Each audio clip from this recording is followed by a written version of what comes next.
Hello Pinkbike. Today we're at the iconic Victoria Baths in Manchester.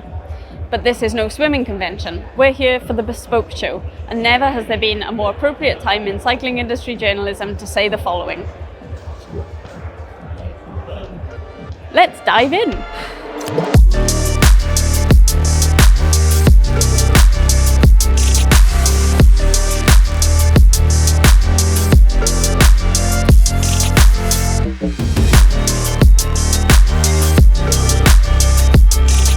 We're kicking things off with Cotic, the Yorkshire-based brand. This is their very first e-bike. It's called the Rocket and it has an external battery. Now, we don't see many e-bikes with external batteries anymore, but Sai, the founder and designer of Cotic bikes, wanted to make sure that this bike still looked like a Cotic. So we've got those round steel tubes, we've got that oval form top tube that they put in for improved compliance. They put that across all of their mountain bikes. And you can imagine that if they wanted to use steel tubing and an internal battery, the weight of this thing would be enormous, prohibitively enormous. So they've gone for a 504 watt hour battery there. You can get a 630 watt hour on there as well. And we've got the Shimano EP801 motor.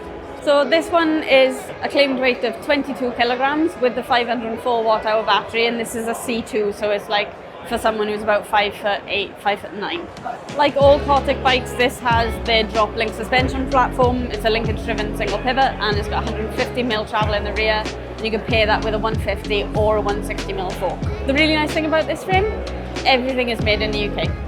This lovely frame is from Alex Plaisted. He is Selwyn Bikes and he's making steel mountain bikes in Samoin in France. He's been making hardtails for a while. This is his very first full suspension mountain bike. It's a prototype and suggestions for its name are welcome, apparently. So it's got 140mm travel in the rear paired with a 160mm fork. Some really modern geometry figures. We've got a 63-degree head tube angle and a 79-degree seat tube angle. One of the really unique features of this frame is here in the seat stay. So this is actually a standard chainstay from Reynolds and it's flattened in this direction. And Alex has chosen to use that because it improves the stiffness in this direction. So when the bike is under heavy braking, it stops it flexing too much in the vertical direction. As you can imagine, a boutique frame like this is never going to be cheap. Alex doesn't have firm pricing on this, but it's going to cost you upwards of €3,500. Gabra Components from Poland have made a name for themselves with their lightweight cassettes and chainrings, and they've got a number of other drivetrain parts, and it looks like they will soon be able to offer a complete drivetrain. This is their latest prototype. It's an electronic derailleur, and as you can see, it is very much in the style of everything else that we've seen from Gabra. Customizable parts from the pulley to the cage and the parallelogram. You can also customize the number of speeds you can run it across in the app, so it'll be quite versatile. We don't have a claimed weight for this one yet, but I imagine it'll be quite competitive in relation to other electronic derailleurs that we see from SRAM and other brands, given the weight of the other components that we've seen from this brand. So we're really looking forward to seeing this one come on the market.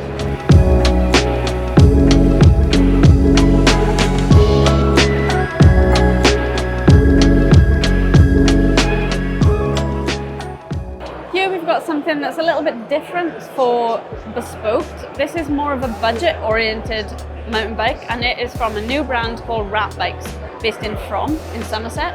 And the proprietor behind Rat Bikes is the same birth from BTR Fabrications. Now, he is better known for producing very high-end, very expensive boutique downhill frames, but he is now wanting to produce more affordable mountain bikes. So this is going to retail at £650 and it is made entirely by Birth in the UK. So to hit that price point, Birth is really streamlining the manufacturing process. He's keeping that rear triangle size the very same across the three frame sizes, and he's laser cutting sheet metal parts for the yoke and the dropouts instead of using more expensive manufacturing methods like machining or printing.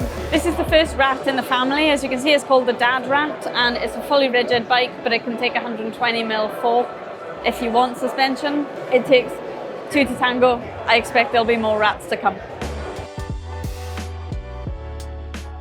Something a bit more standard fare now for Bespoked. This is the Moto Proto from Ted James Design. It's one of very few gearbox bikes that we've seen at the show so far, which is perhaps a little surprising given its popularity on the World Cup downhill circuit at the minute. So this is a test mule, and Ted is making this frame in order to learn more about kinematic. So he's engineered in a number of opportunities for adjusting that. We've got two mounts here at the top of the shock for changing the overall shock length, and then there's three positions at the lower shock mount for adjusting the progression. And then with the gearbox here, there is an opportunity to raise or lower the gearbox position relative to the frame. That's to lower the bottom bracket, but also Ted also has the opportunity to run this drivetrain as a 2-chain setup with chains instead of a single belt. Another adjustment that we've got on the frame is at the dropout, so Ted can adjust the chainstay length, and also if he was running a chain setup, you can tension the chain in that way. And then he's purposely gone for the very large diameter down tube, because that means he can get the battery in there for the smart shift, electronic shifting of the pinion gearbox.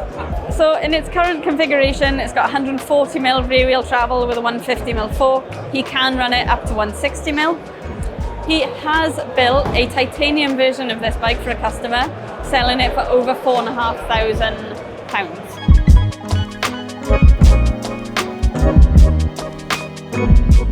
We're in the shallow end now, and this is my favourite bike of the show. I think it's utterly gorgeous. This is the Galago from Creature Cycles. It's made by James Garrard in the Dyfi Valley in North Wales. And it's as beautiful as it is simple. This is a 160mm travel enduro bike, single pivot, and James has opted to use plain bushings in the main suspension pivot instead of cartridge bearings, and he's doing that for durability purposes. The Galago is a steel frame. Not visible to the naked eye are the 3D printed stainless steel small parts such as this dropout and the brake mount and so on. It's got really quite an aggressive geometry. We've got a 63-degree head tube angle, a 78.5-degree seat tube angle, and then really quite unique to this build is the 3D printed stem that James has had custom made for this bike. So this has a 15mm reach and a stack of 60mm.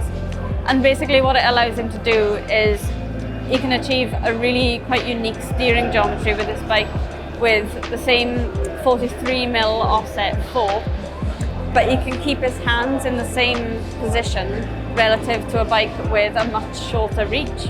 Some of you will be very pleased to learn that this is not just a prototype, this is a production frame and it is available now. You can order it, it'll set you back 2,500 GBP, and that includes custom geometry.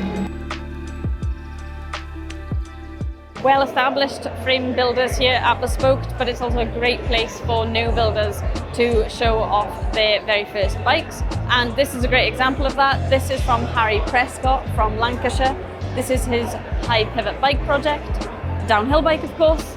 So this is a 4-bar suspension design with a horse link, and it's actually a mid pivot, so it doesn't have a very aggressive rearward axle path, but the rear center length does grow by about 6 or 7mm up until around 60mm of the bike's 200mm of rear wheel travel. It's a mullet and it's built entirely from steel tubing. There's nothing especially out there about the geometry of this downhill bike, but a really interesting frame feature is found here at the bottom bracket, where we've got this cradle that really allows the shock to sit very low in the frame and allowing him to orient the shock such that the piggyback sits very low on the bike. To the deep end now, and Hope Technology have made an appearance. They're showing off a table of legacy parts, showing some brakes that go back as far as 1989. A highlight there is the 6-piston hydraulic brake. Unfortunately, that won't be making a reappearance anytime soon, but it's interesting to look at nevertheless. They are showing off something you can buy. This is the new 35mm rise carbon handlebar. Like everything from Hope, it's made here in the UK, and it goes for $235 US. Up sweep of 5 degrees, back sweep of 8 degrees, 800mm wide. One of the most beautiful frame finishes we've seen at the show today is from this bike. This is the pressing iron by Valon Cycleworks, and Ben Jans, the builder of this frame, spent 15 hours sanding the braze joints on this prior to it receiving its clear coat supplemented with pink glitter. The pressing iron has been designed as something of a long distance bikepacking rig. It's not optimized to be very lightweight, but it is optimized to be really quite comfortable for the rider, hence the name the pressing iron, to smooth out the bumps in the road. It's got 110 millimeters of travel front and rear, and that is delivered through a linkage driven single pivot, which looks very similar to a Specialized that I know. The frame was fabricated in Hamburg by Bennett himself, and it retails at €3,500 with the shock. Things that are going to make this really good for long distance biking include the alternate hand positions with these inner bar ends from SQ Lab. Bennett has also manufactured himself a rack that mounts off the steerer tube and just supports that handlebar bag so that it doesn't sag and hit the tyre. And then we've also got the Dynamo front hub that is going to allow him to run a front light or charge a device on the go. Over and out for Bespoke 2025. Let us know in the comments which bike was your favourite. For now, it's been a very long day and I'm off for the shower.